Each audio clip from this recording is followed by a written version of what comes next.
আসসালামু আলাইকুম। এরই মধ্যে আপনাদের সাথে বেশ কিছু মিষ্টি পিঠার রেসিপি শেয়ার করেছি, তাই আজকে ভাবছি আপনাদের সাথে ঝাল মেরা পিঠার রেসিপিটি শেয়ার করব। আশা করি আপনাদের কাছে ভালো লাগবে। ভিডিও ভালো লাগলে না টেনে পুরো দেখার অনুরোধ রইল। প্রথমে আমি চালের গুঁড়া ভেজে নেব। এই জন্য চুলায় একটি প্যান বসিয়ে দিয়ে প্যানের মধ্যে আমি 1 কাপ চালের গুঁড়া নিয়ে নিয়েছি।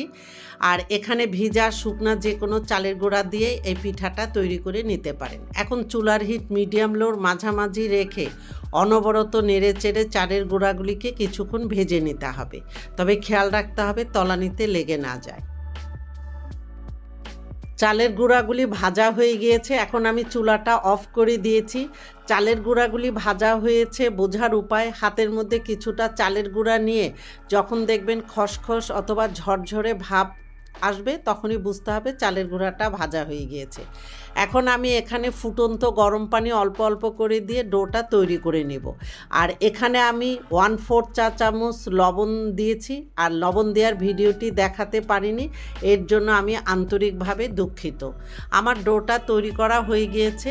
আপনারা চাইলে চালের গুঁড়া ভেজে তারপরে একটি পাত্রে ঢেলে তারপরেও পানি দিয়ে ডোটা তৈরি করে নিতে পারেন। এখন একটি পাত্রে ঢেলে হালকা ঠান্ডা করে নিয়ে গরম থাকা অবস্থায় খুবই মসৃণভাবে ডোটা মথে নিতে হবে। আর এই কাজটি আপনাকে একটু কষ্ট করে গরম থাকা অবস্থায় করে নিতে হবে। আর ডোটা অবশ্যই খুবই মসৃণ হতে হবে।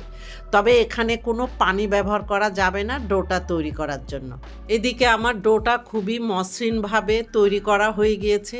আর এই ডোটা এতটাই সফট যে আপনার হাতে এতটুকু লেগে থাকবে না। এখন এখান থেকে আমি পরিমাণ মতো কিছুটা নিয়ে হাতের মধ্যে প্রথমে গোল করে নিয়ে তারপরে হালকাভাবে একটু লম্বা করে আমি একটা শেপ দিয়ে নেব। আর আমি পিঠাটার শেপ কিভাবে দিচ্ছি আপনারা সেটা স্ক্রিনে দেখেই বুঝে নিতে পারবেন। আর এই পিঠাটা তৈরি করা খুবই ইজি। পিঠাটার 2 সাইডে হালকাভাবে একটু চেপে এরকম শেপ দিলেই হয়ে যাবে। এইভাবে আমি সবগুলি পিঠা তৈরি করে নিয়েছি। আর এখানে আমার টোটালে 60টি পিঠা হয়েছে। এখন এই পিঠাগুলিকে স্টিম করার জন্য আমি চলে যাচ্ছি।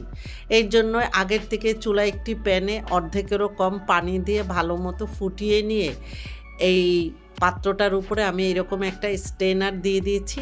দিয়ে এখন ঢাকনাটা দিয়ে স্ট্রেনারটা 5 মিনিটের জন্য একটু গরম করে নেব।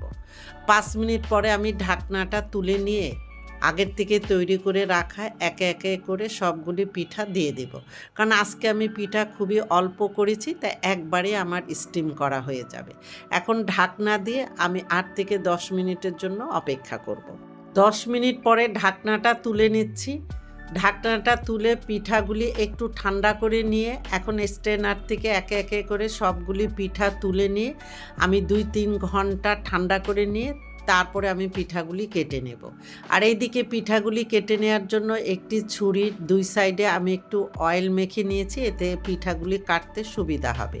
আর এই কাজটি চাইলে আপনারা বটি দিয়েও করে নিতে পারেন। সবচেয়ে ভালো হয় রাতে পিঠাগুলি বানিয়ে সারা রাত রেখে দিয়ে তারপরে কেটে নেবেন। আমার সবগুলি পিঠা কাটা হয়ে গিয়েছে আর পরের স্টেপে চলে যাচ্ছি। পিঠাগুলি ভেজে নেওয়ার জন্য চুলায় একটি প্যান বসিয়ে দিয়ে 3 টেবিল চামচ রান্নার তেল দিয়ে হালকা গরম করে নিয়ে এখানে 4টি শুকনো মরিচ এরকম ছোট করে কেটে নিয়ে 30 থেকে 40 সেকেন্ডের মতো অনবরত নেড়ে চেড়ে ভেজে নিতে হবে। ভাজা হয়ে গেলে এখানে 3/4 কাপ পেঁয়াজ কুচি দিয়ে পেঁয়াজ কুচিগুলিকেও অনবরত নেড়ে চেড়ে কিছুক্ষণ ভেজে নিতে হবে।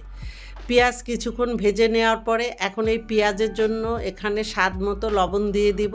কারণ ডো তৈরি করার সময় লবণ দেওয়া হয়েছে, তাই এখানে লবণটা বুঝেই দিতে হবে। পেঁয়াজের কালার যখন এইরকম গোল্ডেন কালার হবে তখন এখানে আগের থেকে কেটে রাখা সব পিঠাগুলি দিয়ে পেঁয়াজের সাথে ভালো মতো নেড়ে মিশিয়ে নিতে হবে। মিশিয়ে নিয়ে আরও কিছুক্ষণ ভাজতে হবে। ভেজে নেওয়ার পরে এখানে 2 টেবিল চামচ বা স্বাদ মতো ধনিয়া পাতা কুচি এবং স্বাদ মতো কিছু কাঁচামরিচ এরকম একটু আমি লম্বাভাবে কেটে দিয়ে সব কিছু ভালো মতো নেড়ে মিশিয়ে দিয়ে আরও কিছুক্ষণ ভাজতে হবে। আর এখানে লবণটা চেক করে দেখবেন, যদি ঝাল লবণ কম মনে করেন এই পর্যায়ে অ্যাড করতে পারেন। এখন আমার পিঠাটা তৈরি করা হয়ে গিয়েছে। এখন পিঠাগুলি আমি একটি সার্ভিং ডিশে তুলে নিচ্ছি। এই তো তৈরি হয়ে গেল আমার দারুণ স্বাদের ঝাল মেরা পিঠা। আশা করি আপনাদের কাছে ভালো লাগবে। আপনারা ভালো থাকবেন, আমাদের জন্য দোয়া করবেন। আল্লাহ হাফেজ।